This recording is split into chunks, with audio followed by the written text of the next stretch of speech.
ፀጉራችንን ያለማቋረጥ የሚያሳድግልን በአጭር ጊዜ ውስጥ የተዘናፈለና ረዥም ፀጉር እንዲኖረን።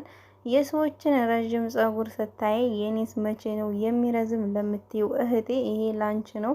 በአጭር ጊዜ ውስጥ ነው ፀጉርሽን የሚለውጥልሽ የሚያሳድግልሽ። በተለይ ከርዳዳና በጣም የሚያያዝ ደረቅ ፀጉር ካለሽ ይሄንን ትሪትመንት በሳምንት አንዴ ብቻ ተጠቀሚው።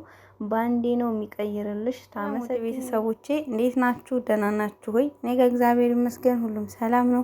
እንደተለመደው ዛሬም በ10ኛ ሳምንት ቻሌንጅ ተመልሼ መጥቻለሁ። ያው ለ3 ወር እንጀምራላችሁኝ ቤተሰቦቼ ማለት ነው። 3 ወር ሊሞላን 2 ሳምንት ብቻ ነው የቀረን። ዛሬ ይዤላችሁ የመጣሁትኝ ከቡናና ከነሼ የተሰራ ምርጥ የሆነ የፀጉር ቅቤ የፀጉር ትሪትመንት ነው። እዚህ ጋር የተጠቀምኩት 2 የሾርባ ማንኪያ ቡና ነው። የኢትዮጵያ ቡና 10 ደቂቃ የሚሆን ውሃ በጣም በዛ አድርጌ፣ ያው እንደ ፀጉራችሁ መጠን ነው ውሃ የምትጠቀሙት። ምክንያቱም ፀጉራችሁ አነስ ያለ ከሆነ የፀጉራችሁን መጠን መጠናችሁ ውሃ ካረኩ በኋላ እንግዲህ 10 ደቂቃ ከፈላልኝ በኋላ ይሄን የመሰለ ቡና ወጥቶልኛል። ማጠለውኝ ያው ሻካራ ስላለ በምታጠብ ሰዓት ፀጉሬ ለመውጣት ፀጉሬን ብዛት ስላለው ከፀጉሬ ለመውጣት ስለሚያስቸግር ግዴታ ማጥለል አለብን ማለት ነው። እዚህ ጋር የተጠቀምኩት የበቆሎ ዱቄት ነው። እናንተ ሩዝን መጨመር ትችላላችሁ።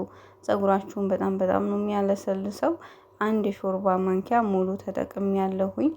ቡናው ትኩስ ስለነበረ እንዳይጓጉልብኝ በሌላ ውሃ እንትን ብየዋለሁ፣ አቀላቅየዋለሁ። መጀመሪያ ቀስ እያልኩ ግን ትኩሱን ቡና እየጨመርኩ ደግሞ በደንብ ካቀላቀልኩኝ በኋላ ክሬም እስከሚሆንልኝ ነው እሳት ላይ የማቆየው ማለት ነው። እና ሶስተኛ ወር ልንደርስ 2 ሳምንት ነው የቀረን ቻሌንጅ ከጀመርኩኝ ማለት ነው። ዛሬ 10ኛ ሳምንት ቻሌንጅ ነው ይዤላችሁ የመጣሁት። ያው እስከ 7 ድረስ በሽንኩርት ትሪትመንት ስንሰራ ነበረ። አሁን ደግሞ ይሄን የተወሰነ ሳምንት ሶስቶች ሳምንቶች በሽንኩርት አይደለም ያደረኩት ማለት ነው። እናንተ ሙሉንም በሽንኩርት ብቻ መጠቀም ትችላላችሁ። እዚህ ላይም ሽንኩርት ማድረግ ትችላላችሁና እኔ ግን ለዛሬ የበቆሎና የቡናውን ይዤላችሁ የመጣሁት።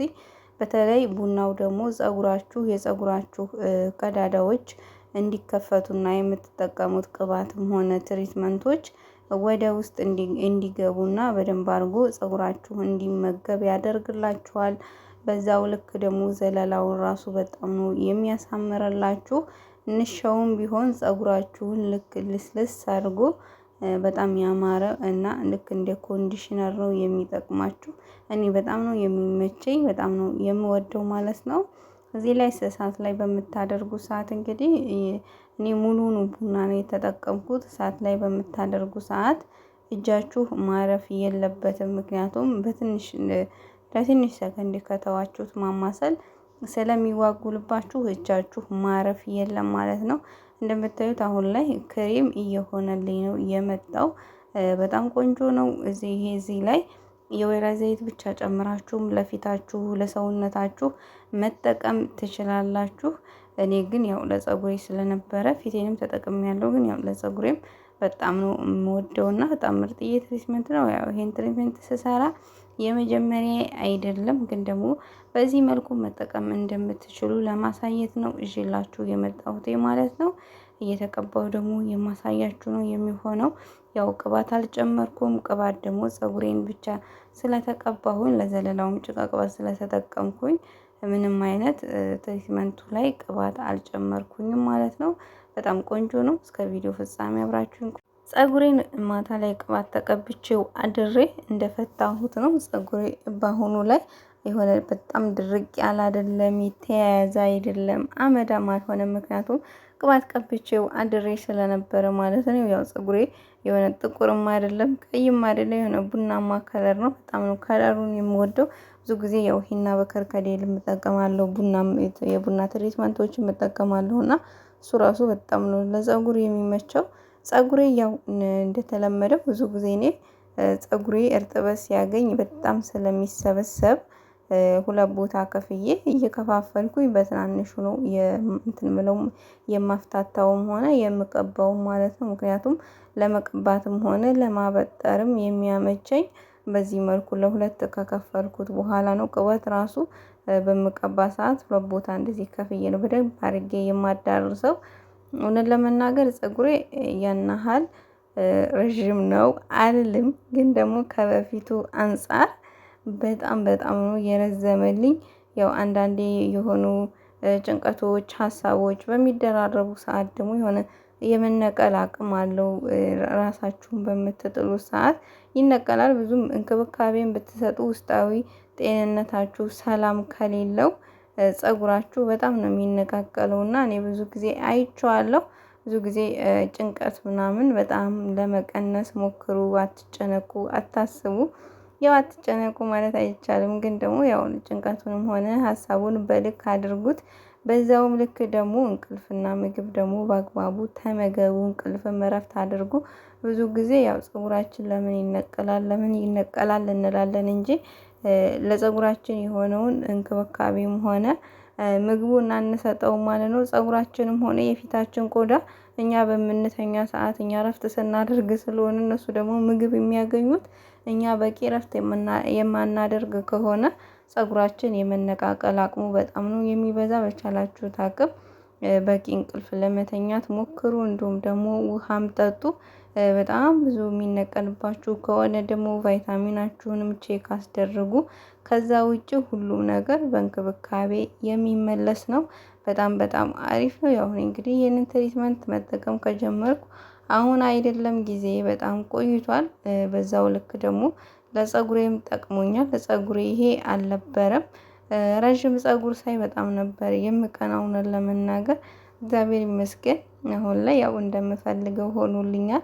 በጣም ነው የሚያምሩ። በተለይ ደግሞ በምትተኮሱ ሰዓት ልነግራችሁ አልችልም ያለው ደስታ የሆነ የራሳችሁ ፀጉር ራሱ አይመስልምና የሆነ በጣም የሌላ ሰው ፀጉር እስከሚመስለኝ ሁላ ነው የምገረመውና በጣም ልዩነት አለው። በዛው ልክ ደግሞ ጫፍጫፉ በጣም የሚያዝባችሁ ከሆነ ፀጉራችሁን እኩል ለማድረግ ሞክሩ። ምክንያቱም ፀጉራችሁ አንዱ ረዥም አንዱ አጭር ከሆነ ያ ረዥሙ አጭሩ ጋር ይቆጣጠርና ሌሎችን ጤናማ ፀጉሮችን እየነቃቀለባችሁ ነው የሚወጣው። ፀጉራችሁን ቢያንስ እዛ ከተባለ በስድስት ወር አንዴ፣ ትንሽ ከተባለ ደግሞ በአራት ወር አንዴ። እኔ ብዙ ጊዜ በየአራት ወሩ ጫፍ ጫፉን እቆርጠዋለሁ። ምክንያቱም አይታችሁ ከሆነ ፀጉሬ ወደ ጫፍ አካባቢ የተወሰነ ነው ርዝመቱ፣ ግን ከስር ደግሞ በጣም አዳዲስ ነው የሚወጡት ማለት ነው። ያ ምን ማለት ነው?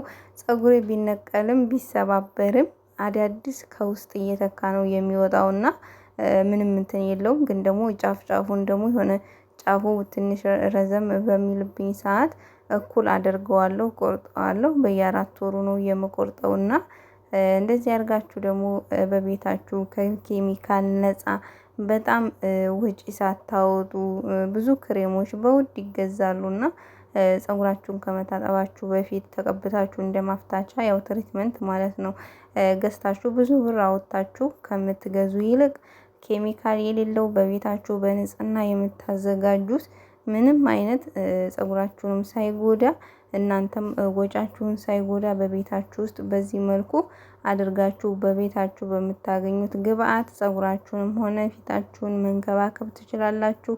ምንም የሚያመጣው ጉዳት የለም። ፀጉራችሁን ተቀብታችሁ አሁን ላይ ሙቀት ስለሆነ ያው ከአንድ ሰዓት እስከ አንድ ሰዓት ተኩል ቢቀመጥ ይበቃዋል። ምክንያቱም ሙቀት ሲሆን ከዛ በላይ በላስቲክ ሸፍናችሁ ስታስቀምጡት የጭንቅላት ቆዳችሁ ራሱ እንትን ሊል ይችላል በሙቀቱ ማለት ነው። በጣም ሲታፈን በጣም ነው የሚያልባችሁ። ቀዳዳዎች ራሱ ስለሚደፈኑ ከአንድ ሰዓት እስከ 2 ሰዓት በቂው ነው ማለት ነው። እኔ ከአንድ ሰዓት እስከ 2 ሰዓት አቆይቼ ነው የምታጠበው። ከዛም በላይ ቢቆይም ያን ምንም የሚያመጣው ጉዳት የለም። ግን ደግሞ ያው ለጭንቅላታችሁ አሁን ላይ እርጥበቱ ላያችሁ ላይ ሲቆይ እንዳያሳምማችሁ ከኤሲ ጋር ሲጋጭ ነው እንጂ ያን ያህል የሚያመጣው ጉዳት ኖሮ አይደለም ማለት ነው። በጣም አሪፍ ነው። እንግዲህ እኔ ብዙ ጊዜ በተለያዩ ትሪትመንቶች ነው የምሰራ። በጣም ነው የወደድኩት። ያው እናንተም ትወዱታላችሁ ተጠቀሙበታላችሁ ብዬ አስባለሁ። ያው እንዳልኳችሁ ይሄ 10ኛ ሳምንት ቻሌንጃችን ነው። በዚህ 10ኛ ሳምንት ቻሌንጅ ውስጥ ብዙዎቻችሁ ለ6 ወር ጀምሪልኝ፣ ግማሾቻችሁ ደግሞ ለ3 ወር ብላችሁ ነበረ።